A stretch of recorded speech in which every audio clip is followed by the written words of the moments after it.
All right, our next speaker. I've always wanted to do this, Bianca. I really want that to move. There we go. So it was, oh yeah, this is going to take a while. So it was at this first ever conference that we ran 12 years ago. Was it 12? Yeah. That Bianca and I had a conversation downstairs that went like this: you should do a PhD. Now, some people who know me are used to me doing that to people and going, you're wasted if you don't. And there we had the benefit of being friends and colleagues ever since then. She is just a delight. I'm not going to read her bio. You can read it online. Bianca is an absolute force globally in the use of evidence in policy and practice. She is a leading expert in implementation science. She is a wonderful human and a very, very good friend. And it is my utter pleasure. Centre for Evidence and Implementation would not exist without Bianca. She started it with me in the beginning. She has been with us ever since. And she continues to inspire me with the enormous amount of discipline she has and care for her work. So, and also her color coding. As you can see, her jacket matches the chairs. Yeah. Okay.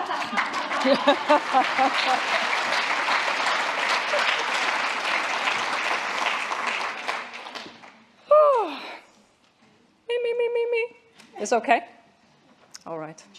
Who in this room identifies as implementation scientist or implementation researcher? All right. This is about you. Good morning. I also would like to begin by acknowledging the traditional owners of the land on which we meet today, the traditional land of the Kulin Nation. I pay my respect to their elders, past, present, and emerging, and to elders from other communities who may be here with us today. Thank you for having me. Just a tiny little bit about myself. I'm standing here in front of you as a postdoctoral researcher, so a formal type of university person. I would also automatically be considered an early career researcher, and you can see from my gray hair that I'm not that early. In fact, I've spent about 15 years in different contexts. I've worked for government organizations in Denmark, for non-government service delivery agencies, then moved to Australia and worked for intermediary organizations. And inevitably, all of this experience influences my perspective here today, which then may be one of the reasons that this, and this is a bit of a spoiler alert, is not, what can I call it? It's not a fresh, fluid, TED-type, quick fix presentation that I will be doing. I'm afraid I have my grumpy pants on. But let's see. Before getting all critical, and now I have the same issue as green. Oh, exciting. Green button. So I want to put up front, to not be misunderstood, I love implementation science. I'm quite passionate about it. It has great potential. It is relevant. There's no doubt about that. Full stop. Let me demonstrate that with an example now, just to remind ourselves what we are talking about, the reason for why we are talking about implementation science here today. So I think it's fair to assume that about everyone in this room has been at an acute care hospital. Just think about the hospital that you last went to because you yourself or one of your kids had a problem. In its, and I'm bringing in some WHO data here as well, just like William did, we did not coordinate this.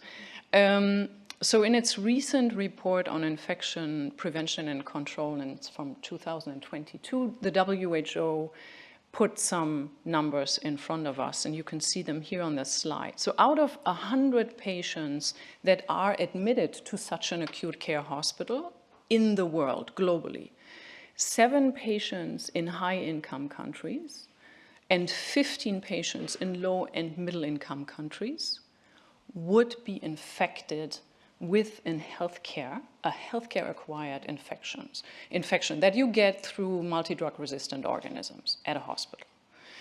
If you're admitted to an intensive care unit, the numbers are even more severe.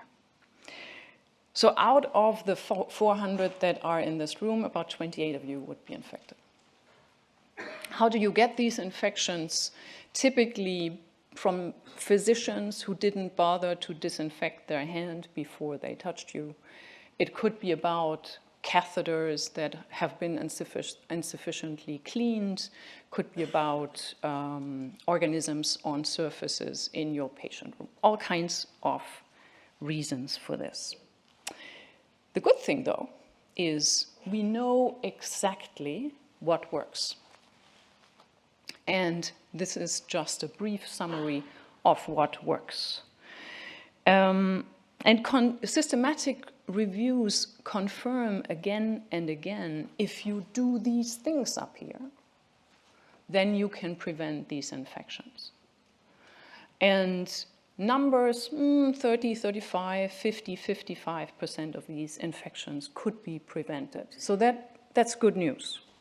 And it's about, you can see it here, properly cleaning your hand, using personal protective equipment, do proper cleaning at hospitals, isolate your patients, systematically track your organisms, and do something about them. You need systems for that.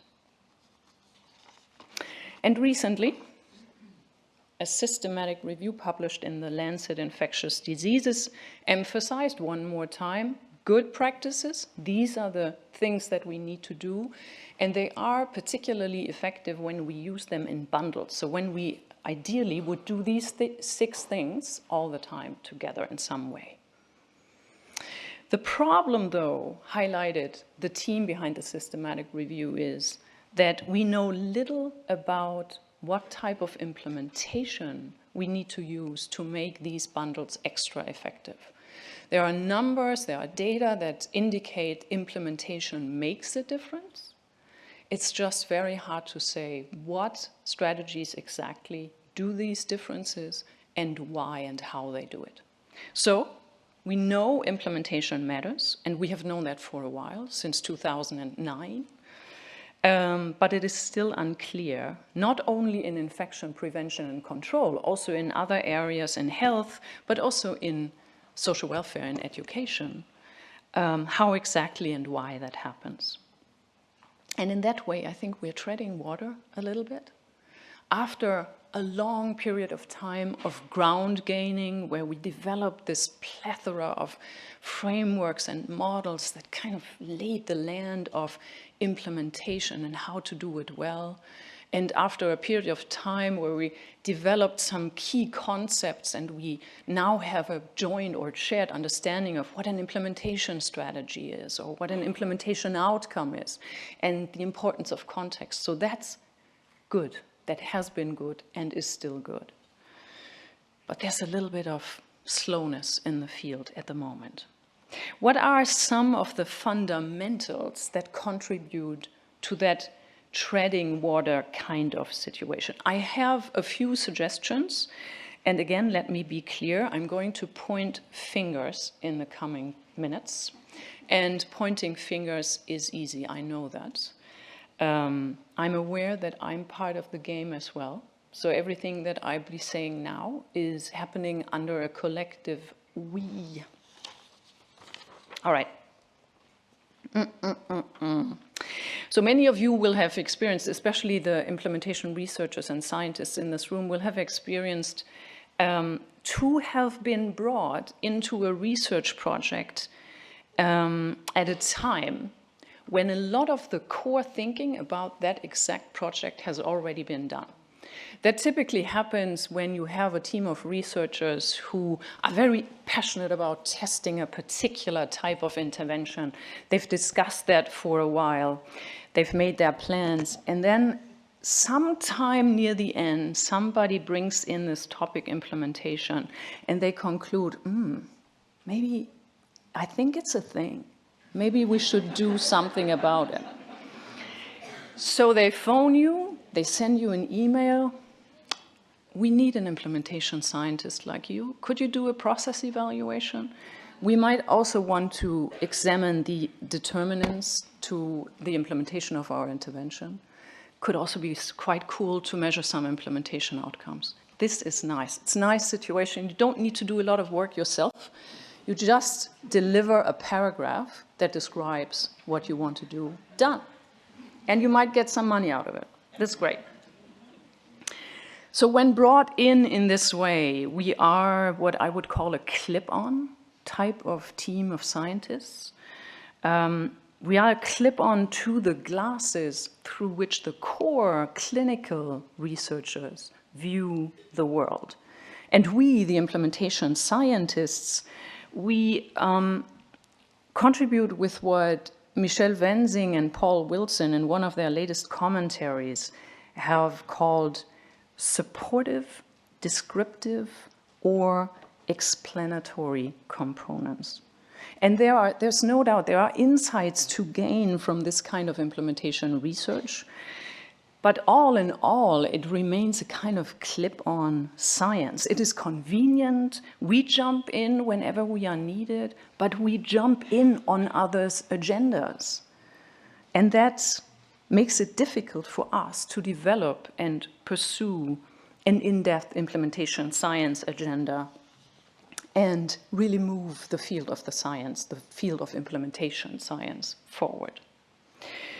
And this foundational condition also contains another challenge. To those who collaborate with us and bring us in, we will often be the new kid on the block still, even though it's a bit ironic because some of us have been at this since the late 1990s, so not so new at last, but, and still there are some articles now that talk about implementation science as coming of age or being in puberty, which is good. But nevertheless, there are continuously manuscripts, journal articles that introduce implementation science to new fields of application. And that can be juvenile justice settings or universal school settings or pediatric surgery.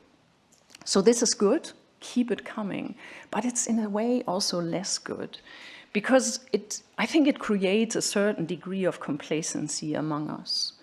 Because, it's so satisfying, isn't it? To be brought in, to be needed, even probably to be admired just a little bit because we bring in these rather simple ideas that resonate immediately, that people find quite cool about the importance of determinants or the potential of intentionally designing your implementation strategy. And we get a bit, as clip-on scientists, the role of coming to the rescue at the end, because even if your study shows 0 or negative findings, we'll be there to explain it with the implementation results. Nice. So it's a lovely feeling to be service in this way, but it also masks the fact that it slows down the progress that we want to make with implementation science as a field, and it takes a lot of our time that could be spent better in other ways. And then there's a third foundational condition, I think. It's the sheer fact that we have very few lighthouse type of institutions at the moment that can really light the way in terms of implementation science methods, implementation science studies. And you can think about it yourself. Where would you go in wherever you live to find the nearest implementation science institute or center? Think about it. And with such a lighthouse institution, I'm thinking of an institution that has, of course, the capacity to conduct implementation trials, studies, but also has the capacity to work with implementation science as a discipline in its own right, where the focus is on, for example, sustainment, independent from a particular field of application, or where there's time for theory development or for measurement tool building, just to give a few examples. So these were the three foundational conditions, and they exist in combination of what we can call a rather complex, not only complex, but also increasingly turbulent world, which is characterized by multiple crises, and a few of them are mentioned on the slide, but we could easily add more. And we have, on top of that, broader political, economic, social, and cultural tensions in society that together form what a political scientist, Christopher Ansel from Berkeley, has described as an increasingly volatile context for complex problem solving.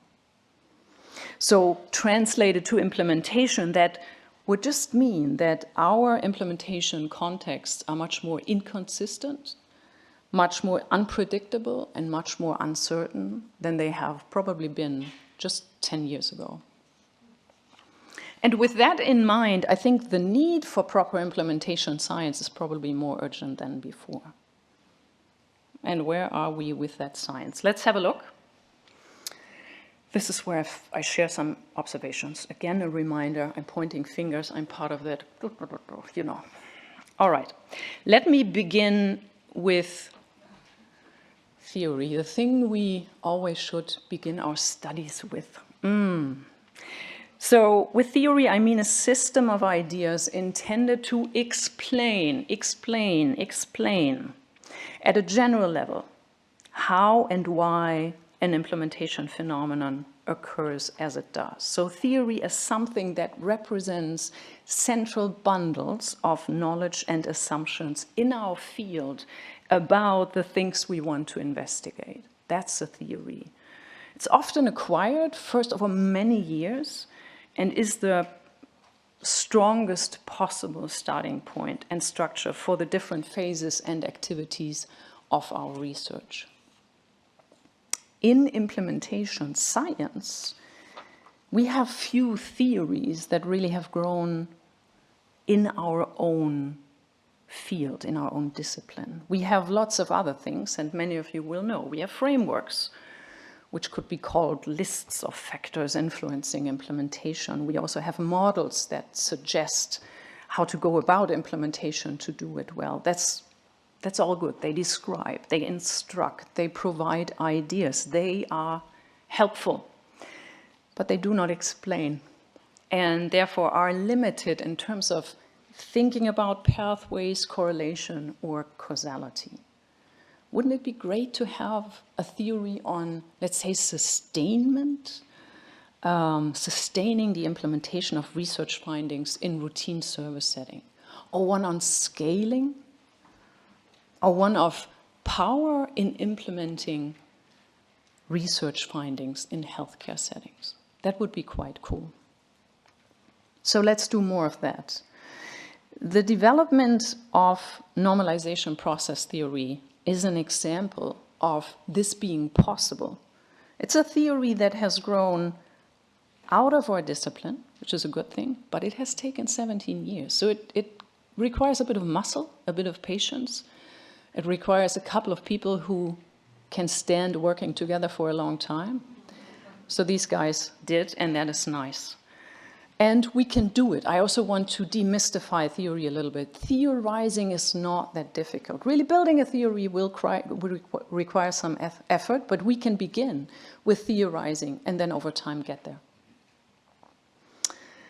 Okay, the lack of theory development may also be due to another issue that I want to raise as a tiny challenge.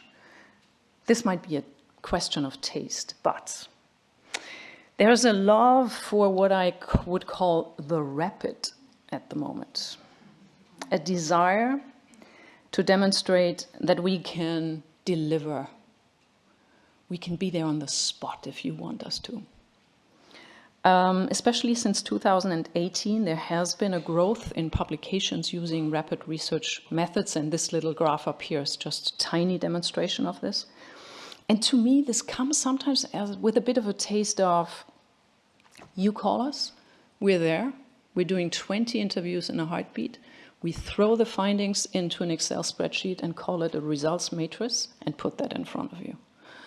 Or we develop just another homegrown measure and we administer that with 500 people and we explain you the lay of the land afterwards. Pardon my sarcasm. It's just I'm a bit cautious about rapid approaches. I know we need them, but we need to use them with quality. And I want to ask you a question that Professor Tim Rapley from Northumbria in the UK asked attendees at the European implementation event that occurred in Basel earlier this year. I want to know when you have last time spent time with a scientific article, have read it in full, not just the abstract, in full, and then use that to have a conversation with a colleague, with a researcher, a policymaker, a practitioner, to figure out implementation and to think about your own implementation, the challenges that you meet there, and thought about solutions, potential strategies. And I'm asking this question as a bit of a counterweight to our love of the rapid. We are all busy and view rapidness as a response to this general busyness. But is it really? I'm not sure. Or does it mask the fact that we need much more shared in-depth reflection and learning as an approach to solving problems in these quite volatile, turbulent contexts that we're living our lives in? Let's move on. And I'm afraid I would like to harp a little bit more on that theory thing, just for a sec. So even though we have few self-developed theories in implementation science, we love them. Oh, we love our theory. We just grab them from other fields. And here are some of the fields. We even write articles about how to better use organizational theories in our own work. And similar article. And Trish Greenhall, in her seminal review from 2004, demonstrated very nicely how a lot of the foundations in implementation science build on these other research traditions that you can see here. And I think that is a strength. I think it is necessary to do this for doing good quality implementation research. But, and of course there's a but, if we integrate these traditions, we need to do that with a little bit of consideration, with respect for what they represent. And I want to highlight a publication here that I really enjoy getting back to again and again. It's by Richard Bolton, Jane Sandel, and Nick Sefdalis, who have pointed out very rightly in 2020 that implementation science is a child of the evidence-based movement. In that movement, we find strong ties to positivism and strong beliefs in the value of observable data, to just mention two characteristics. And such views are not necessarily shared by these other traditions. They are, in fact, often critical of positivism or view reality in very socially constructed ways. So when we then, for example, work with power, which is a central concept in political science, to analyze how power structures in healthcare influence implementation, we need to be willing to do that thoroughly, even if it brings us, researchers, the disciples of the evidence-based movement, into this uncomfortable situation of looking critically at our own power, at our own assumptions, and the implications that come from that. And I do not think we are there yet. And maybe that is therefore that knowledge derived from these other disciplines sometimes seem to be used only superficially in manuscripts and studies, where a nod is made in passing to, let's say, systems thinking, which has a stronghold in sociology. But the thinking itself, its contribution from this other field is not used in depth. I would love to see that much more. Good. Getting to another observation and staying a little bit with these other disciplines. So political science, economy, anthropology, sociology. These are all traditions that have this strong interest in what we call the outer setting, the environment around an implementation, the setting where policies, laws, funding structures, the public opinion, organizational networks reside. So they are perfect tools to understand this outer setting and how the outer setting shapes implementation. But I think we still have a bit of a predominantly individual focus in our work. We also like the organization a little bit. Leadership, climate, culture, that's interesting. But we continue to do relatively little for understanding and improving implementation at a systems level. And I can only guess why, but I have some hunches. We may be gun shy about the potential messiness characterizing these levels. We may be unsure about the implementation strategies needed at this level, because we suddenly need to think about organizational redesign and leadership support and rethinking of policy priorities. And this requires strategies that are often out of our immediate control, which then leads us to build a kind of political and organizational savvy, which is not our preference, or makes us to think about building our research teams in different ways. We probably suddenly need some political scientists there. Uncomfortable, strange people.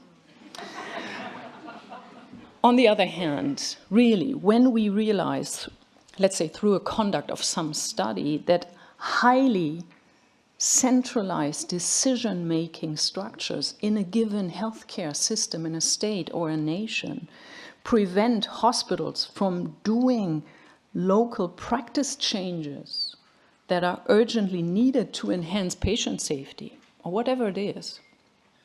I mean, how can we then continue with implementation research that focuses on the healthcare practitioner only? Doesn't make sense. So we need a greater ability to explain how these system factors influence on-the-ground implementation, and to identify and test strategies that can address system barriers like these and that can help to enhance system implementation capacity. I think that's an important priority we need to set. All right, I want to talk about failures. Ooh.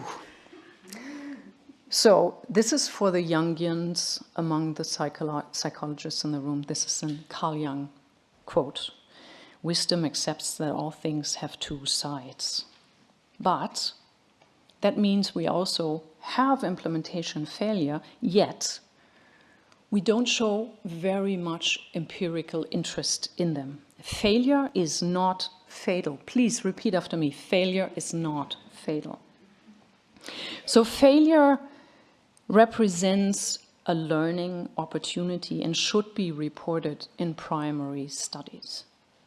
And you can see different types of failures, or let's say less flattering sides of implementation up here. And these reports that we would do about implementation failures should then be synthesized in systematic reviews. And there are very few of them at the moment. Wouldn't it be cool to find a systematic review that is titled Characteristics of Failed Efforts to Implement Evidenced Interventions in Primary Care, a Systematic Review? I would love to read that. So failures are great, deserve our full attention.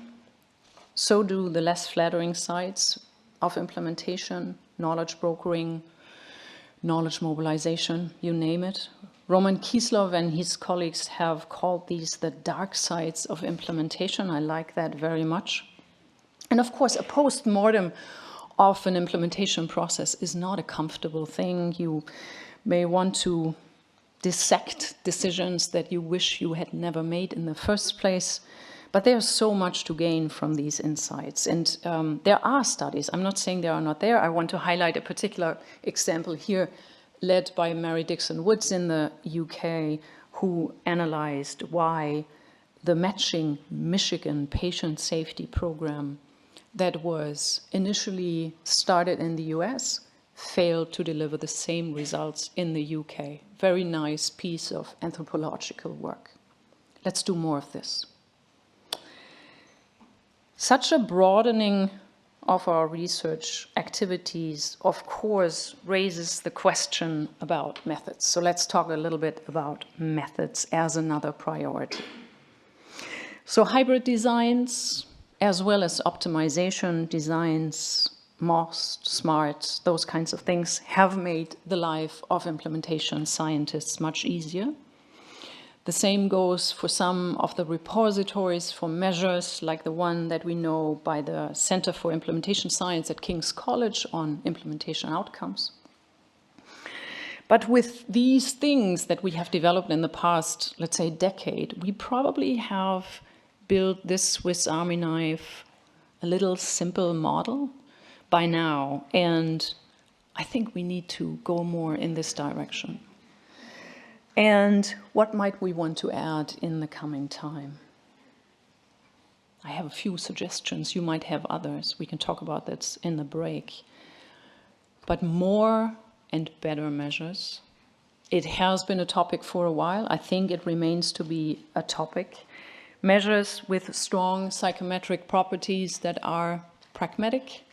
I would also, sorry Bryce, but I really would like to see a couple of more measures coming from countries outside of the US. And also measures that are more applicable to different types of populations.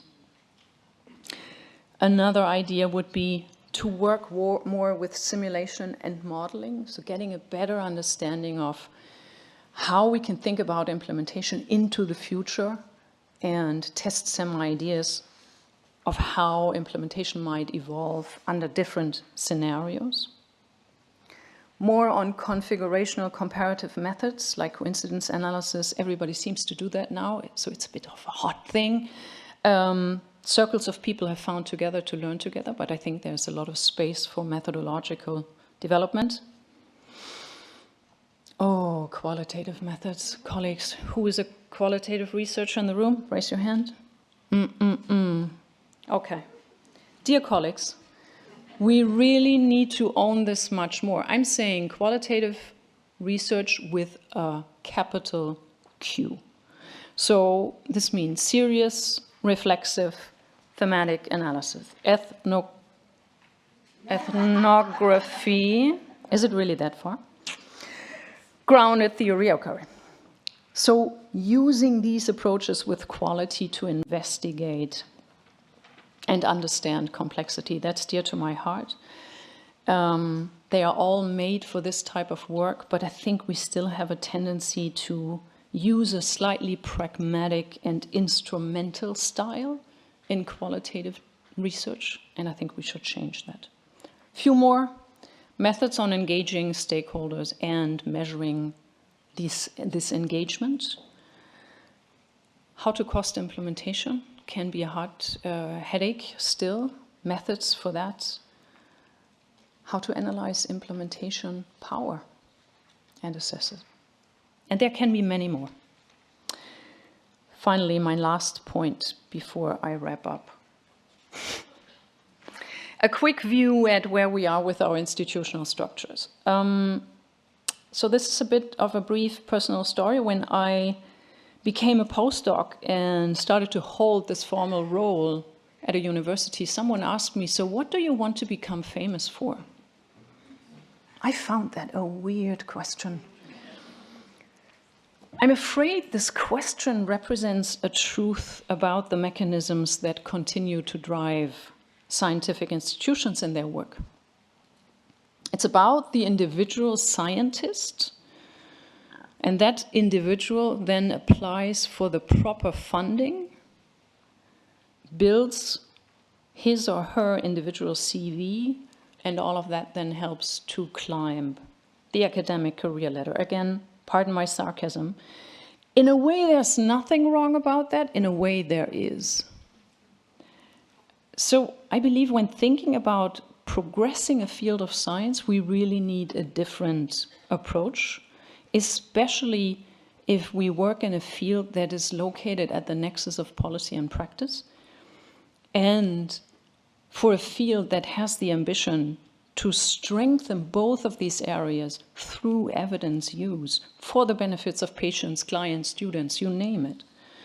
Such a discipline requires a collaborative, shared approach, a shared intention to push the envelope together rather than each for him or herself.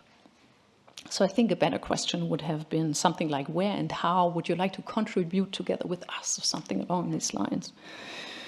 That would really have led the attention elsewhere.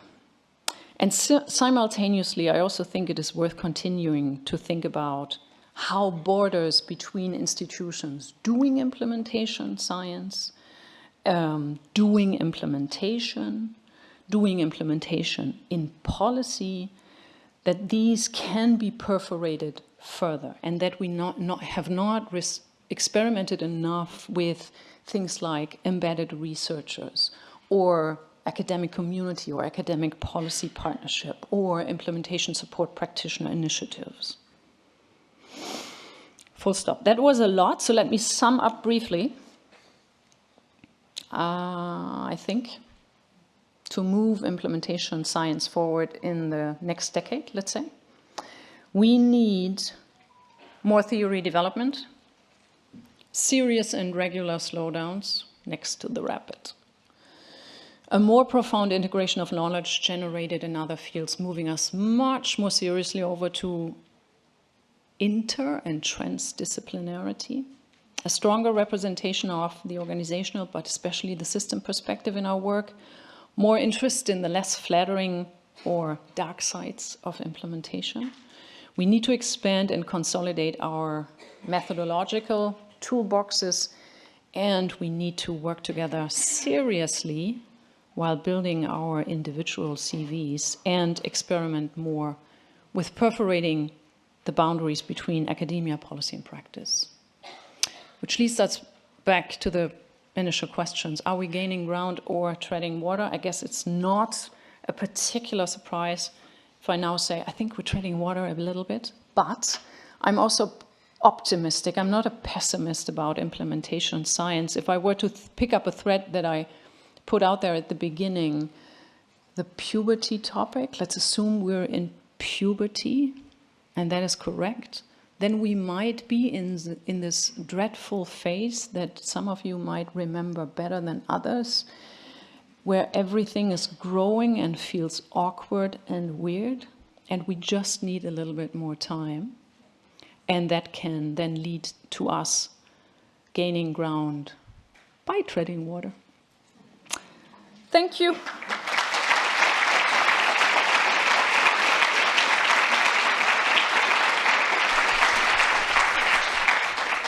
Okay, wow. See, all the phones went up at that last slide. It's quite funny watching you all take photographs quickly, so they all want to know what is the next thing. So thank you, Bianca. Questions? We've got time for a couple of questions. Scanning. Is that a hand? That's a hand. Okay, Alex. Go, Karen. Poor Karen. Thank you, Karen. Thank you, Bianca, for a really interesting talk. So I'm Alex Gioni from the Behavioural Insights team. I guess in the behavioural science world, we do lots of trials, and quite often they don't work. So I'm really fascinated by your point around not learning more about sort of the dark side of implementation and implementation failures. Because to me, when something doesn't work, that's the point where I really wish I'd spent a lot more time thinking about the implementation and measuring it, because that's when I actually realised, was it a failure of the underlying theory? Was it actually the fact that the text message that we were sending out just didn't go out, or whatever? So I was just wondering I was really hoping to get more of your thoughts on actually how do we get more interest in that? Like, why aren't people interested in it? And yeah, what successes you've had in getting that across the line? Well, why people aren't interested in it, I think I have different thoughts on that. So there's the part which is about embarrassment. At the moment, I'm part of a trial where I would say we already made about 5 to 10 different mistakes. And it's hard to then say in a joint research team, maybe we should measure the failures that we've already done. So there's that aspect. I also think we're not there isn't much out there that helps us understand how we can do it, because you almost need to revisit something and collect some data retrospectively, which ideally would have been there while you were committing the mistake. That I find a bit of a conundrum, or a bit of a challenge as well. I also think there remains, and this is where publication comes in, or the funders come in, really having a good guarantee from the beginning that no matter what you achieve, we will publish. We will, and this is not only for journals that publish negative findings. That's a challenge there, but I think it's gotten better. But it's also if you want to do a gray type of report at the end, and you have no guarantee that your funder would be pleased with you publishing failures that potentially also point back to them. So this would be some of the reasons that I think make this a bit tricky. And having then the courage to say, we fund a post-mortem and really want to look at what happened, especially when policy levels are involved, where what happened 4 years ago is not of interest to anybody anymore. These are all dynamics that I think contribute to the situation. And we had at one of this was not the last, but the one before, we had a representative from, I think it's called the Institute of Failure. We had the Chief Failure Officer as a presenter. It's in the Netherlands. And I like that because there is institution, there is capacity, there is agency for examining failures. And maybe we should try to build something like that to do this more systematically, looking at our own failures. Okay, we have time for one more. Okay. I'm going to go to Nikki. It's only because you're a guy.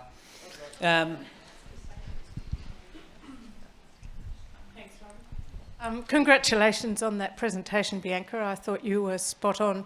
One thing that I wondered about was your comment about a lack of emphasis at the system level rather than the individual practitioner level. I've always thought that was a problem in the healthcare setting, and I think that's because of the culture of healthcare.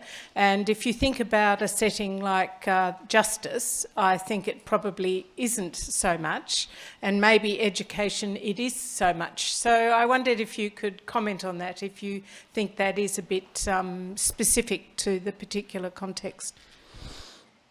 I'm not sure. So you're... I agree with the healthcare. It is a problem in healthcare, but I would also say that in social welfare there continues to be relatively little on how to address system issues through implementation. And I'm afraid I'm not familiar enough with what is going on when you move over to policing justice settings to get a sense, or to have a clear sense of whether they are faring much better over there. So I would probably for now uphold my point. But we can battle it out in the break. Thank you, Bianca. Thank you.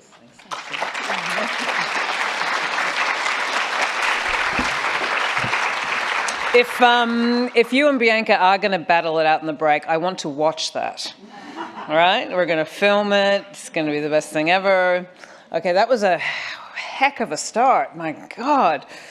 So we're off and racing. If you, like me, was wondering where the program was, there's apparently copies, like old school copies, at the help desk, wherever the help desk is. So just go towards somebody that looks helpful if you need one. Also, if you're really good with technology and you're, 19, you can use the QR code and get it on your phone and stuff, but I was having a bit of a hard time doing that before, so I've gone old school on it. So we're going to have a little break now. There's tea and coffee, I'm presuming. I think the coffee's brought to us by the Centre for Implementation Gang, I think. And then we're going into concurrent sessions, so I will see you all out there. Thank you.